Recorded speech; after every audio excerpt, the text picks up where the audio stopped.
even when their music was at a pretty rudimentary stage, just being willing to play for free very often, that inspired a lot of affection in their local audiences at that time. And rather surprisingly, I think, the Grateful Dead were then able to expand that same kind of feeling, like this is kind of our band and a band that we love seeing over and over again, to a national level and then an international level. It took quite a few years for them to do that. It didn't happen in 1966. For one reason, they didn't even have a record out then, so it was hard for audiences outside of California to really get that identification. But in context of the San Francisco ethic, big label recording contracts were no longer viewed as the gold standard. Local bands were built on their live performances, a better medium than vinyl for the lengthy improvs of psychedelia, and the arts infrastructure of the city was sufficient to sustain the groups. Warner's had shown some interest in signing the Dead, and the parties had opened talks. But for a band that valued a way of life over a career path, any deal would have to be on their own terms. There was an anti-establishment streak that was kind of unprecedented that was arising among some of these bands, which was, not only are we not that concerned with having a hit or a record right away, but if we have a hit or we have an album out, we want to do it on our terms. We don't just want to sign any piece of paper. We don't want to be pushed around by these suits. It was just a prejudice that they had.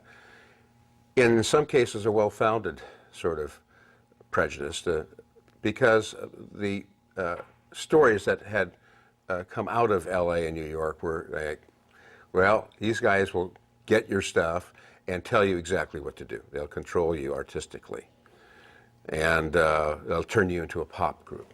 The record companies were regarded in San Francisco at that time as kind of robber barons who would just come in and plunder whatever they could and put it out, probably not support it too much, and just let it hang there and see what would happen. And eventually, the other bands were signing, and so I personally felt that we made our first record too soon, that we really weren't ready to record. We started about a year's worth of negotiation with those guys. And it was interesting because the headquarters was very Los Angeles, as opposed to funky, loose, psychedelicized San Francisco. We refused to give up our publishing. Nobody did that. It's what they called a standard contract. We refused to go on a standard contract. So that was a contention, and that went on for a year as we pounded that out. With the Warner's deal signed, the Grateful Dead traveled to LA in early '67 to record their eponymous debut album under the supervision of label-assigned producer Dave Hassinger. Upon its release in March, the record largely failed to live up to the band's lofty reputation, and young music critics that were hip to the scene received it with little more than a shrug. We let them have a producer on the first album and a half before no producer would work with us, actually, at that time. So we pounded out that first album in 7 days. I don't know, we took some speed or something and raced through it. You can hear it on the album. It's like... The Grateful Dead's first record is about what you'd expect from a really good live act that's never been in a studio before, and that despite their later arguments that they weren't intimidated, I would say. Which is to say, among other things, that the recording engineers at the studio didn't know really what to do with them. They were nervous. They also did a bunch of speed just to get that edge because they didn't have the adrenaline of an audience. And in general, it's no great shakes. The judge decreed it, turkey rolled it, down indeed it. Judge decreed it, turkey rolled it down. Listen to the first Grateful Dead record. That's its best representation, the very first one. With the long blues and Pigpen not singing so good but trying. It included a couple of original songs. It had one of their rave-ups. It had Viola Lee Blues on there. It had a beautiful rendition of Morning Dew.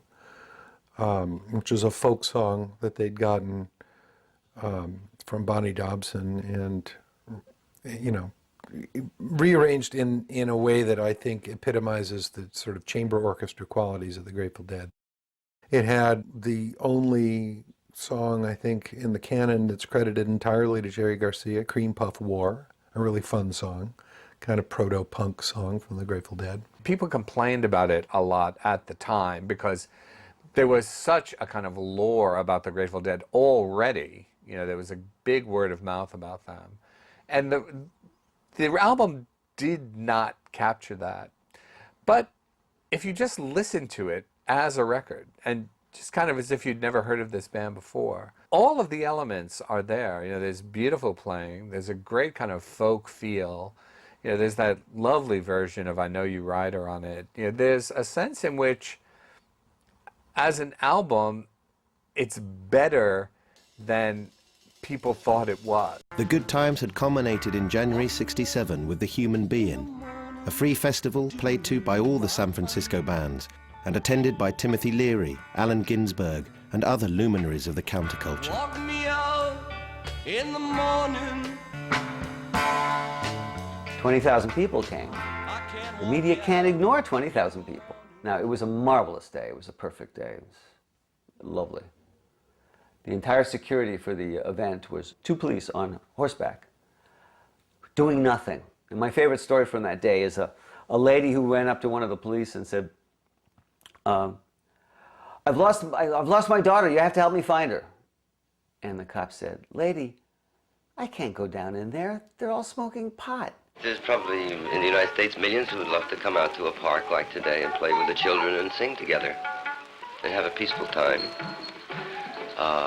Promote this piece to others outside. We had some kind of conception of how far-reaching this went, but we thought we'd celebrate each other, everyone that had been turning on over the last year or two. A bunch of us started thinking this would be really a cool thing. Let's see how many there are of us and just see if we can spread the word and have a day to ourselves out in the park. And we'll put up a bandstand and just get all the bands from San Francisco to come and play it. And the word started spreading, just word of mouth. We had no idea how many people were going to show up. It was an amazing, amazing experience because it kind of gave us a grasp of how widespread this had gotten. With their growing prominence came a demand for the hippies to articulate their place within the counterculture. As opposition to the Vietnam War intensified and calls began for an overt challenge to the state, the political left's relationship with the often apolitical hippie community became strained. Mainstream culture, which had developed the habit of lumping all alternative youth movements together, was puzzled by what Haight-Ashbury represented in political terms. You say, why do we do this? And we say, why do you do this? We don't agree. Well, you're the mass, and we're trying to change it. Why? There's only what are you trying to change it to, though? What are your principles, or do you have any? We're not trying to change anything. We're just trying to be ourselves, man. Berkeley student activists wanted the Haight to declare itself and felt the Be-In should feature a political dimension and platform for dissent. The hippies were vocally resistant to any such suggestion. Berkeley wanted to get involved really badly. The activists, the radicals, all wanted to come and speak at this thing. And we said, this is not for speaking. No, we're not going to do that. We'll have some prayer ceremonies. We're going to do the Native American blessing. Allen Ginsberg is going to teach us how to breathe and get high that way. And Jerry Rubin, you can have 3 minutes.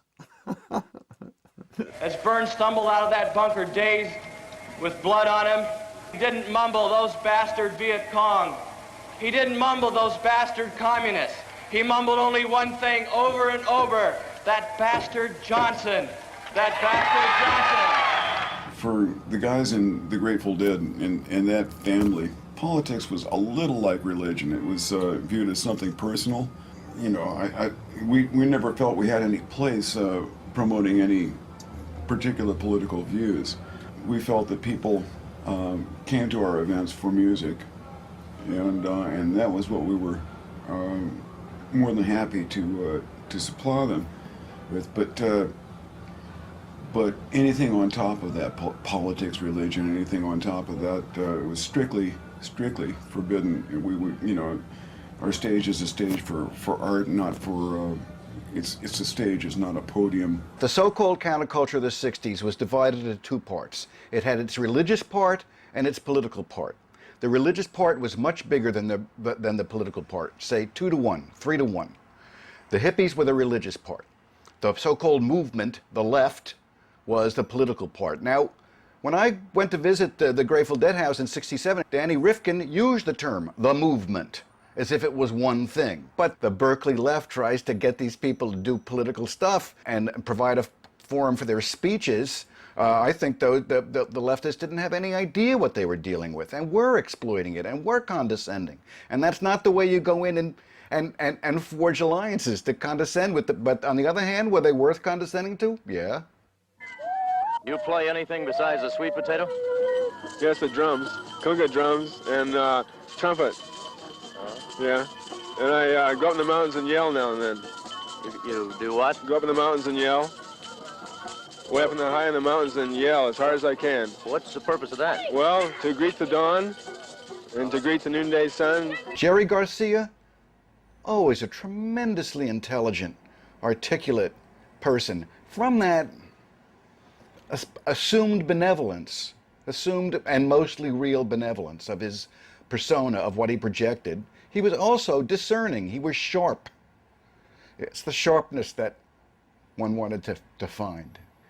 I mean, and Manhattan was a place where sharp really meant a lot. San Francisco, not so much. Berkeley, more. In June of '67 came one of the seminal events in rock history, as the coastal city of Monterey, some 100 miles south of San Francisco, played host to the Monterey Pop Festival and raised the curtain for the Summer of Love. A 3-day event that brought together many of the bands that had provided the soundtrack to the counterculture, including the Byrds, the Who, the Animals, and Jimi Hendrix. It was the first large-scale festival of its kind and a signpost for the future of popular music. San Francisco was heavily represented. Released a few months prior to the festival, Jefferson Airplane's Surrealistic Pillow, on which Jerry Garcia had played, had been a breakout hit, and the Airplane's psychedelic kinsmen accompanied them to the festival in force. It created a forum of musicians to talk to each other and to cross-reference and to talk about where their music was coming from and where it was going, and getting to know people from all over the world, pretty much. It was just great to be able to come together, both the counterculture groups and the above ground, I want to say, mainstream type acts. Don't you want somebody to love? Don't you need somebody to love? The significance of the Monterey Pop Festival to the San Francisco groups was that it brought their music to the general public in the United States. We finally got our pictures in Newsweek and Time magazine. Also, other publications started reporting about the San Francisco music scene. Finally, I mean, it took a long time to do that, we thought. Changed the music business. Changed the music business. Clive Davis got religion. And it happened to lots of people. It was the makings of all those San Francisco bands. But more than that, it was also the making of a myth about what music might be, about what the next wave of pop was going to be. It convinced the recording industry that they would actually have to go out and find bands that were playing to people rather than simply sign bands that were set on a certain kind of commercial success. The notion that it was controlled entirely from above was dealt a blow.